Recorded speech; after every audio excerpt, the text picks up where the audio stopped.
हमारा क्वेश्चन है a thin spherical shell of radius r capital R lying on a rough horizontal surface is hit sharply and horizontally by a cube. Where should it be hit so that the shell does not slip on the surface? ठीक है। अब देखो ये question बहुत ही interesting और अच्छा question है, क्योंकि इस क्वेश्चन में जो कंसेप्ट यूज़ होंगे वो आगे आने वाले हर क्वेश्चन में, जितने भी बचे हुए क्वेश्चन हैं उनमें यूज़ होने वाले हैं। ठीक है। तो यहाँ पे क्वेश्चन बोल क्या रहा है कि शेल है, थिन शेल है। ठीक है। तो मान लो ये अपना कोई थिन शेल है। ठीक है। अब ये शेल को क्या करा है, इसका रेडियस हमें क्या क्या बोल रखा है, आर है। क्या है, कैपिटल आर है। हमें क्या बोला है कि इसे हिट करा है हॉरिजॉन्टली। ठीक है। हॉरिजॉन्टली हिट करा है क्यू से, यानी कि मतलब किसी भी चीज़ से हिट करा है, स्टिक जैसे कोई चीज़ से हिट करा है। अब हमें ये बताना है कि इसके सेंटर से मतलब इसको कहाँ वो करना चाहिए, हिट करना चाहिए ताकि ये रोल करे। ठीक है। रोल करे यानी कि मतलब यहाँ पे मारे, यहाँ पे मारे, कहाँ पे मारे कि ताकि ये रोल करे। तो देखो पहला केस मान के चलते हैं कि ये हमारा हॉरिजॉन्टल रफ सरफेस है, ये शेल है। क्या बोलते हैं कि मान लो हमने पहले यहाँ पे हिट करा। ठीक है। यहाँ सेंटर के थोड़ा नीचे हिट करा। तो यहाँ पे जब हिट करेंगे तो इस इम्पल्स की वजह से ये बहुत छोटे टाइम के लिए मारा गया, एकदम एकदम से मारा है, बहुत ज़्यादा फोर्स लगा के एकदम छोटे टाइम के लिए पर। ठीक है।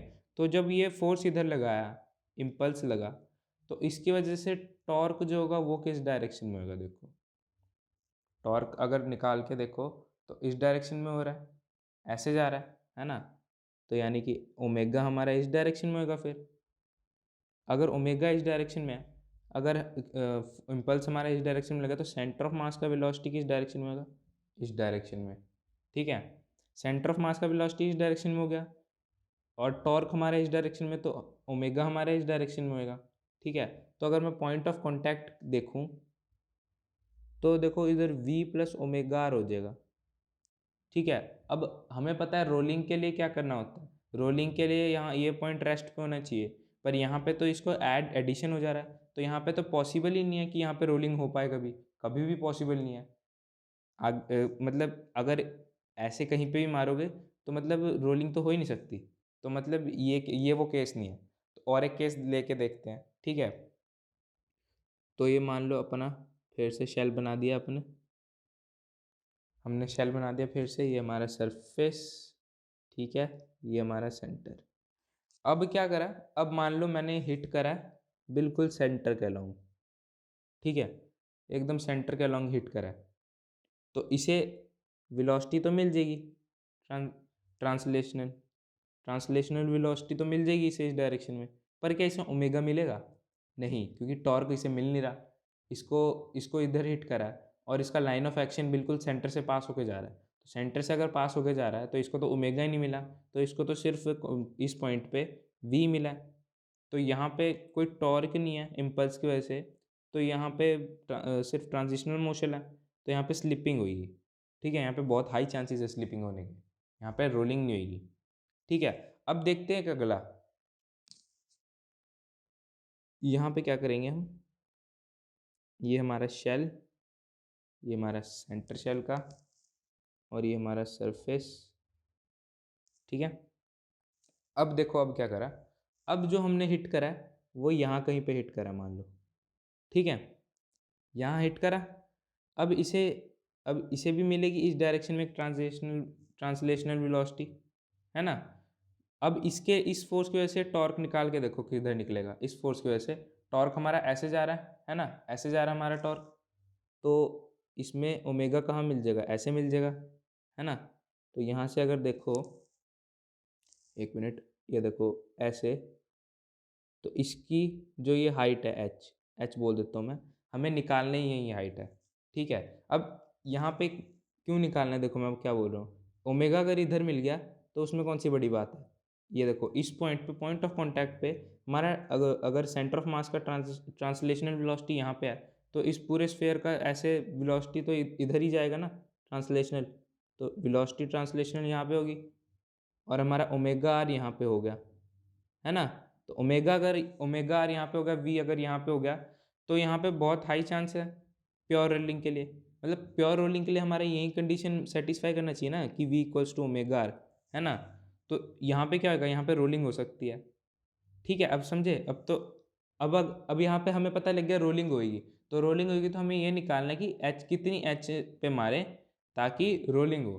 ठीक है, तो यहाँ पे देखो, अगर मैं इम्पल्स की इक्वेशन लिखूँ, इम्पल्स की इक्वेशन लिखूँ, इम्पल्स हमारा किसके इक्वल होता है, change in momentum, change in momentum. तो देखो, चेंज अगर इम्पल्स हमारा चेंज इन मोमेंटम के इक्वल होता है तो इम्पल्स क्या होता है, एफ डेल्टा टी। एक स्मॉल डेल्टा टी के लिए मान लो एफ अप्लाई करा मैंने, जो बोला था छोटे से टाइम के लिए, तो एफ डेल्टा टी हमारा इम्पल्स हो गया। चेंज इन मोमेंटम वो पहले तो रेस्ट पे था, तो बाद में उसका एम वी हो गया, तो एम वी। ठीक है, अब ये तो होगी लीनियर मोमेंटम की बात। ठीक है, अब बात करते हैं एंगुलर मोमेंटम की। तो एंगुलर मोमेंटम में चेंज कब आता है, जब एंगुलर इम्पल्स आएगा। तो एंगुलर इम्पल्स क्या होगा हमारा, एंगुलर इम्पल्स हो जाएगा F T delta delta T into H. ये एंगुलर इम्पल्स हो गया, ये किसके इक्वल होगा, एंगुलर मोमेंटम के। ठीक है, तो आई ओमेगा। तो इसको मैं इक्वेशन 1 बोल देता हूँ, इसको इक्वेशन 2 बोल देता हूँ। तो अब करना क्या हमें, इक्वेशन 2 को 1 से डिवाइड करना है। तो अगर हम ऐसा करें तो देखो हमारा क्या आएगा, F delta T by H, F delta T equals to I omega upon M V. तो यहाँ से ये तो पूरे पूरे कट गए, तो ये एच हमारा आ गया, एच आ गया हमारा कितना, I omega by M V. M V हमें हमें हमने देखा यहाँ पे क्या हो जा रहा है हमारा, आई ओमेगा अपॉन वी कितना हो जा रहा है हमारा, ओमेगा आर। तो हम लिख सकते हैं ओमेगा आर। तो यहाँ से हमारा ओमेगा से ओमेगा कटा, तो आई बाय एम आर।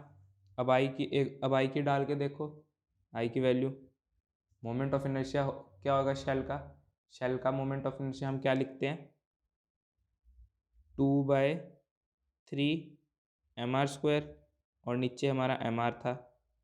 ठीक है, तो एम से एम कटा, एक आर से एक आर कट गया। तो हमारा जो हाइट है, यानी कि कितनी हाइट पे हमें मारना चाहिए, वो आ गया, जो कि है 2/3 ऑफ आर, यानी कि 2/3 ऑफ रेडियस पे हमें हिट करना पड़ेगा ताकि प्योर रोलिंग हो। ठीक है, इससे आसान सॉल्यूशन और कहीं नहीं।